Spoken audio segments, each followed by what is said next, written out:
Hello friends, my name is Ramasu. Today we shall discuss about a topic that Tuckman ladder, what it is actually. So let's just start friend. First of all, I would request to please subscribe to my YouTube channel and click on the bell option as well so that my videos can reach to you. So what is actually Tuckman ladder friend?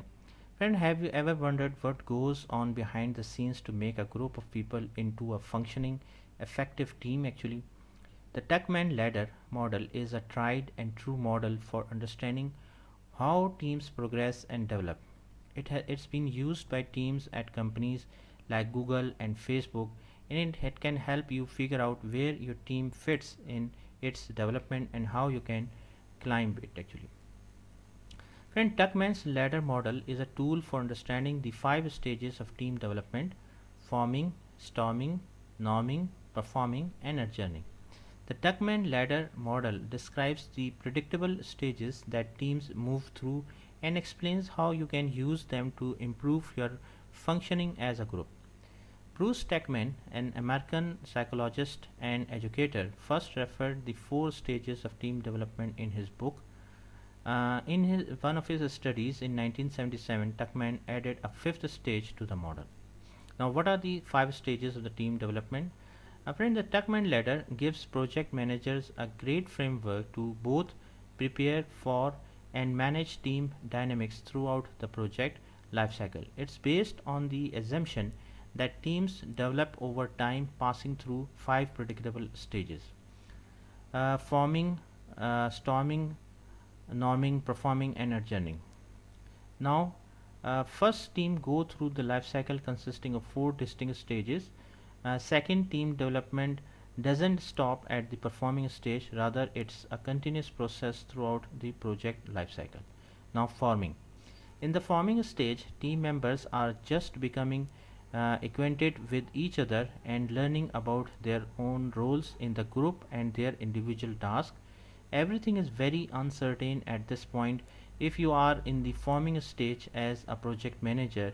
So here is to introduce yourself to the new team. We all know that the first day of school is always a challenging. You are not sure what to wear, where to go, and you will sit by a lunch. The same goes for your team members in the forming phase. No one knows what they are supposed to do, how they should act, or even who each other are yet. This stage is similar to sixth grade because each individual has been assigned a role, but no one can remember it yet. Okay, and what's worse is that everyone on your team feels like an outcast because nobody knows each other except for those two guys who have known each other since very early. The forming phase also involved taking a look at the core aspects of your project: goals, tasks, customers, deadlines, etc. It could make sense for everyone on your team to familiarize themselves with these fundamentals before moving forward into storming and other thing. During this stage, the project manager will want to set clear objectives, establish a rapport with the team members, and make sure that everyone is comfortable. Storming.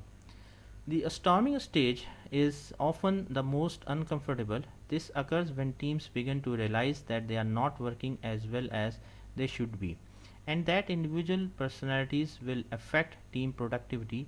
You see a shift from thinking of themselves as individuals who are only responsible for their part of the project to recognizing that they are part of a group and each member is responsible for the final product.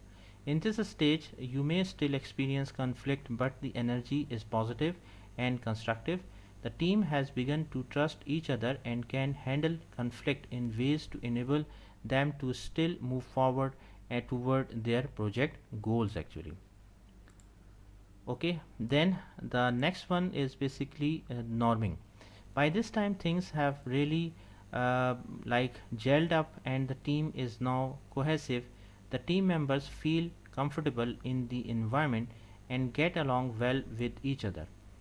The team is now more productive and focused on achieving its goals. The team is now more self managing as the group has established shared leadership. It doesn't need a formal leader to direct its course, but rather finds a ways to divide tasks and responsibilities among themselves. Performing Performing, this is a stage where you are delivering. The team has come together properly and everyone feels that they are being treated fairly. There is a high level of trust and creativity. There is a unity in purpose and effort, and the team understands the goals. Conflict will be dealt with constructively, and the team will be able to work around difficulties to find solutions. In the performing stage of the Tuckman model, your team is at its most productive. You have a strong foundation of trust and understanding built during the forming and storming stages.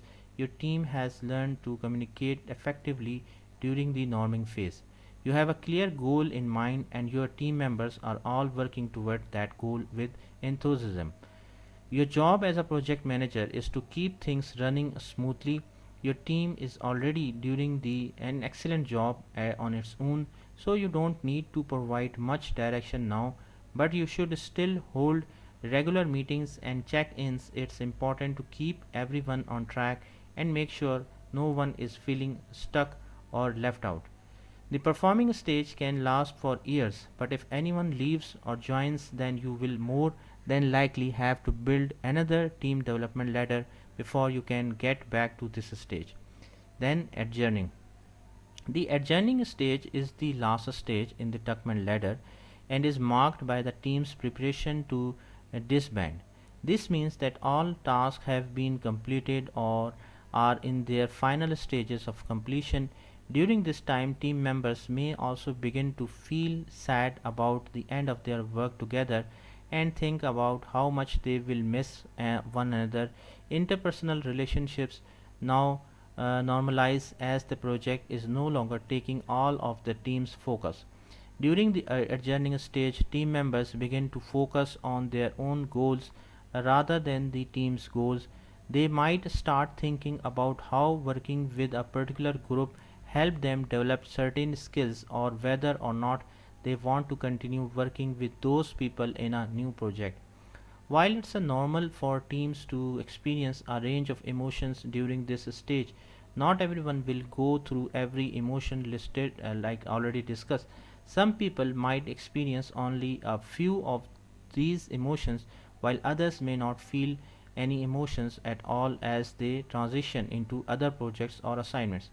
As a project manager, you are responsible for helping your team members deal with these emotions in a healthy way. You want to encourage them to celebrate their success and all they accomplish together. That's why we have parties as well. But you also want to make sure that everybody feels like they have some kind of support network in place for when things get difficult for them during this transition period. Okay friend, friend, thanks a lot for watching the video. I hope you like this video. If you like it, please share it with the friends and colleagues, and thanks a lot for watching the video. Thank you friends.